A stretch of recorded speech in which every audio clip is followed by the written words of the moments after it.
San Antonio Spurs. So, obviously, gotta consider them championship contenders. Although I wouldn't say favorites, just based on age. Any of these guys can break down at any time. So it's hard to say. Can they last an entire season again? Parker, Duncan, and although he's not as essential anymore, Ginobili, they've all had injuries and they're all much older. But they've done the Spurs have done a great job of finding players that replace a lot of their roles, so they can rest a lot more. And the other thing about the Spurs that a lot of people underestimate is their ability to not just find good players. That's what people always say, but they find the players that fit what they're looking for. So a guy like Boris Diaw, he's on the Bobcats, and everyone's like, oh, he's not that good. Then he comes over to the Spurs. Well, the Spurs have players that Boris Diaw can use his talents with, meaning that, he's a one step ahead of the other team kind of guy, meaning he makes great passes, intuitive screens, and he makes all sorts of intuitive plays. Well, when the other players don't have that same intuition, then it kind of goes to waste a lot of times.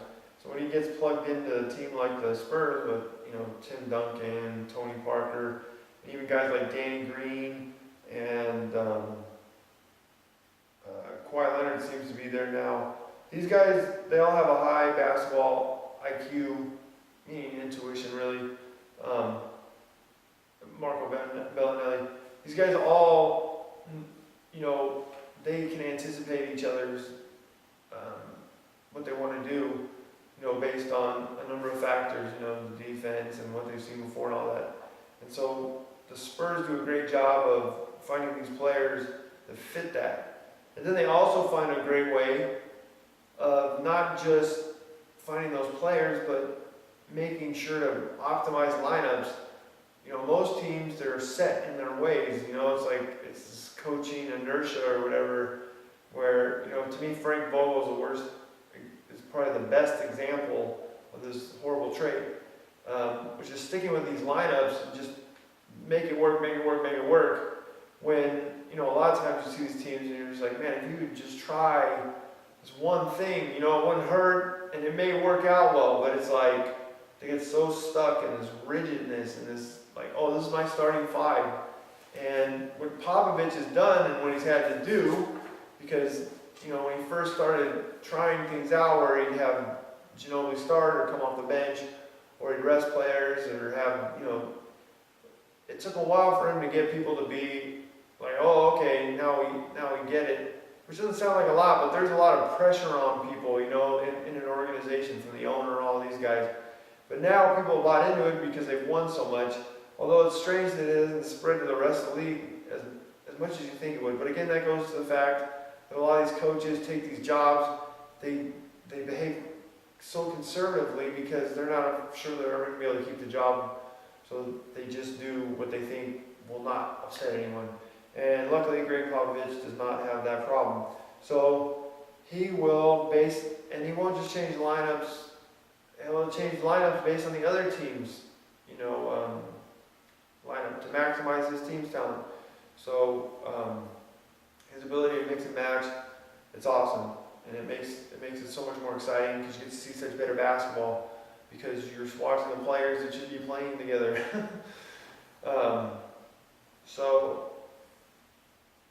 Let's see here. So they picked up Kyle Anderson, who I'm very high on because what he does is his ability to run the point. It allows your point guard to you can play maybe a bigger guy at the point or a more athletic guy who can't dribble, but you're more flexible. So let's say a guy like well, it's not just that either. What that means too is, like, even if he's not your main ball handler, when you have a guy like Kyle Anderson, this is often overlooked, like I was saying about a guy like Ibaka and who else? There's a better example. I can't remember. But Gorgie Dang. What they can do though is, and as a counter example, Eric Dampier. Eric Dampier was a deer in headlights every time he got the ball. So if the ball ended up in Eric Dampier's hands, there's a good chance that the whole play would fall apart. When you have a guy like Kyle Anderson, who's used to being a point guard and handling the ball and making decisions, when the ball goes through his hands, even if for a moment it's going to be a crisp pass, it's going to be a smart decision or at least a decision.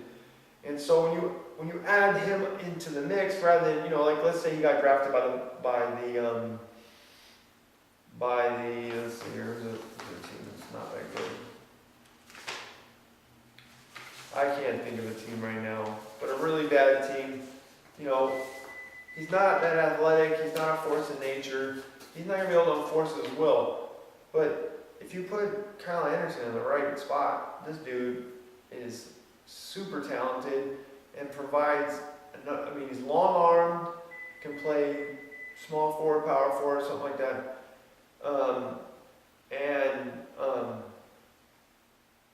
Also handle the ball. He's not the greatest shooter, but he finds a way to score because of his intuitiveness. Let's see here, who else do they have? Marco Bellinelli.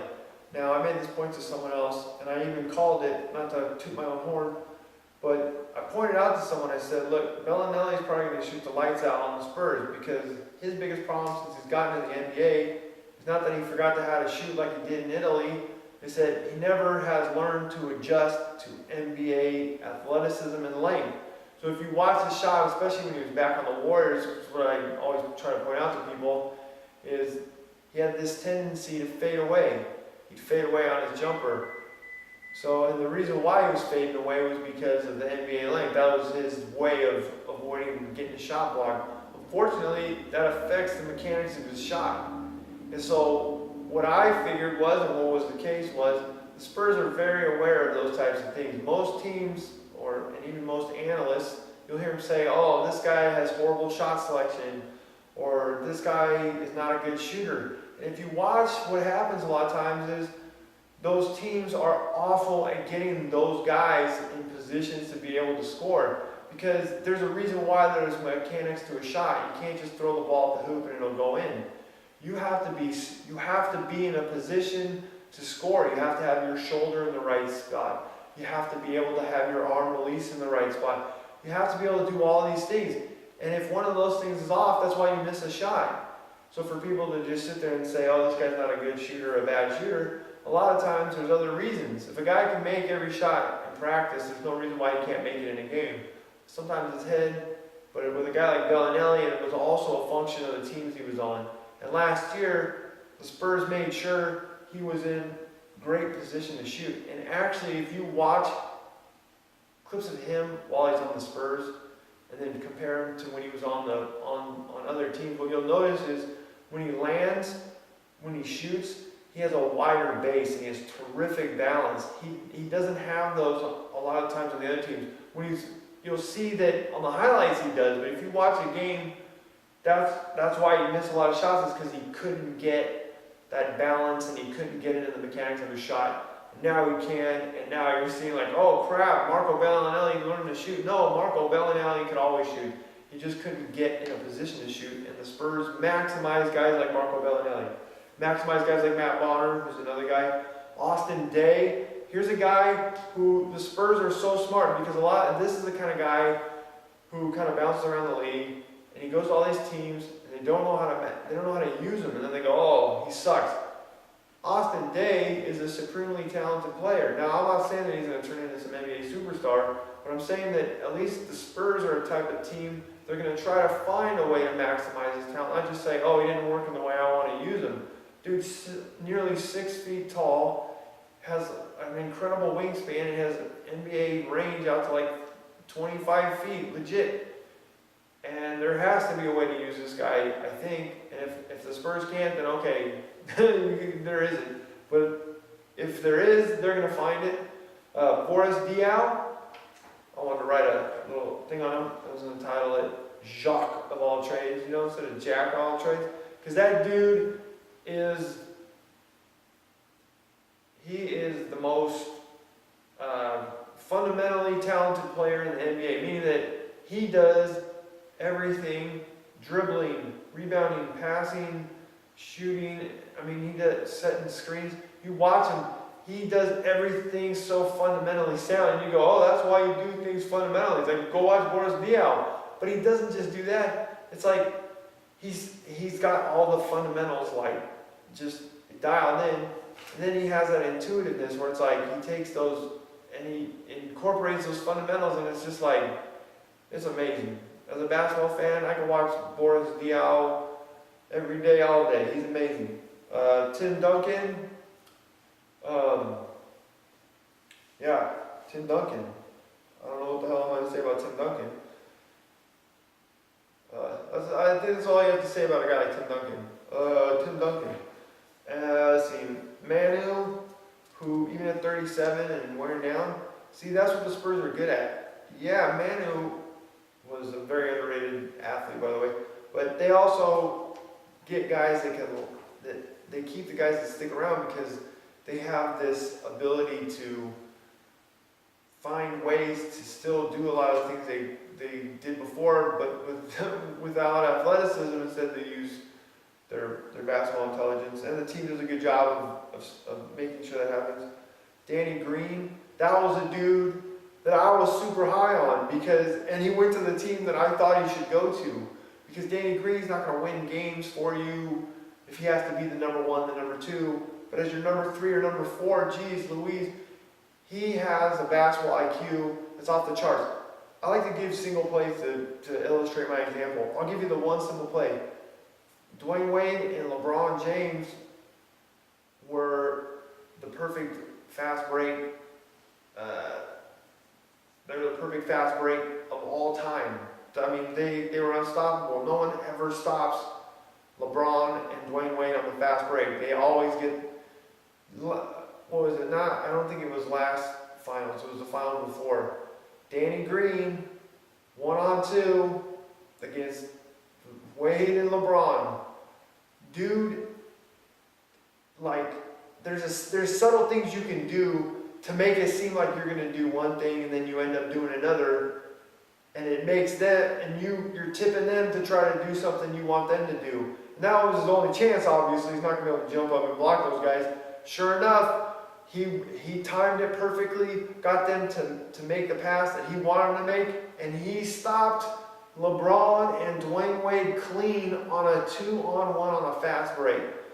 That's the type of play Danny Green was making at UNC.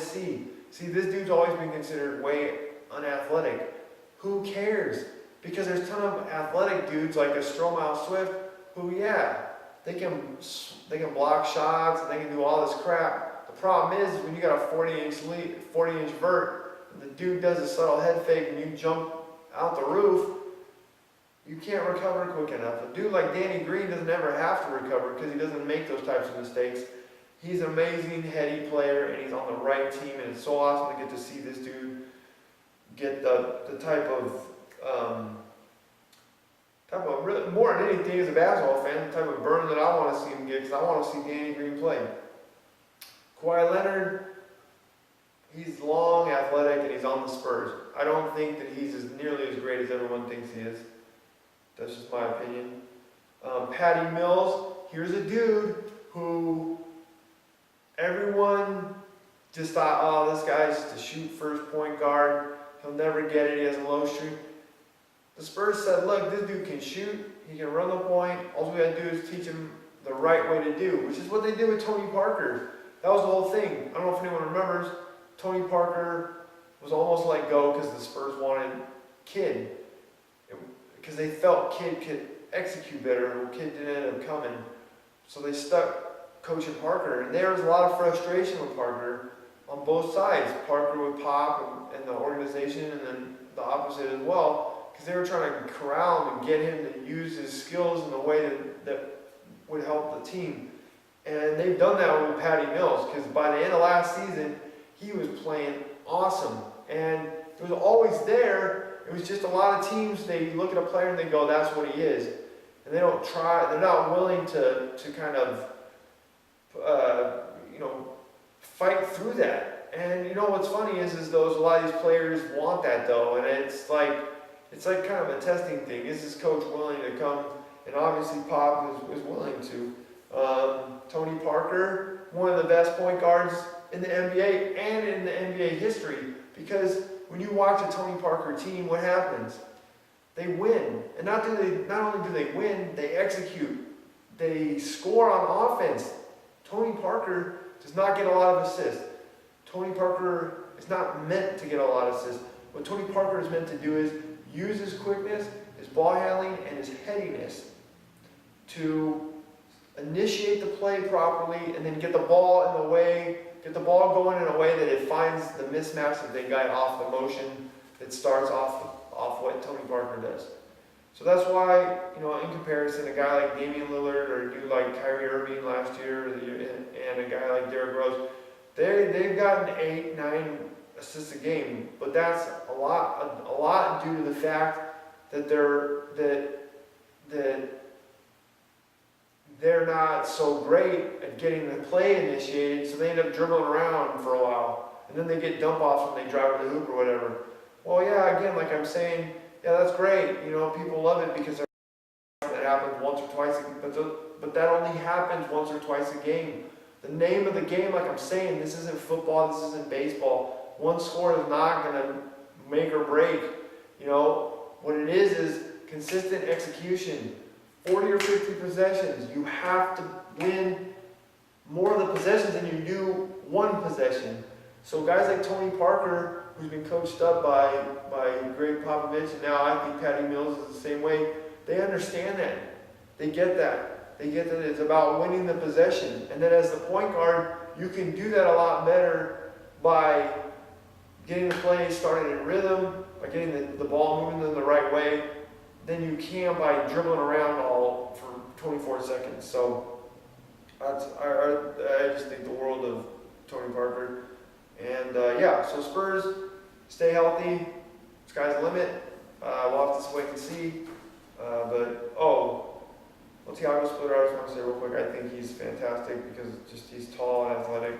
So next to Tim Duncan, he doesn't have to do much. So anyway, that's my take on the San Antonio Spurs.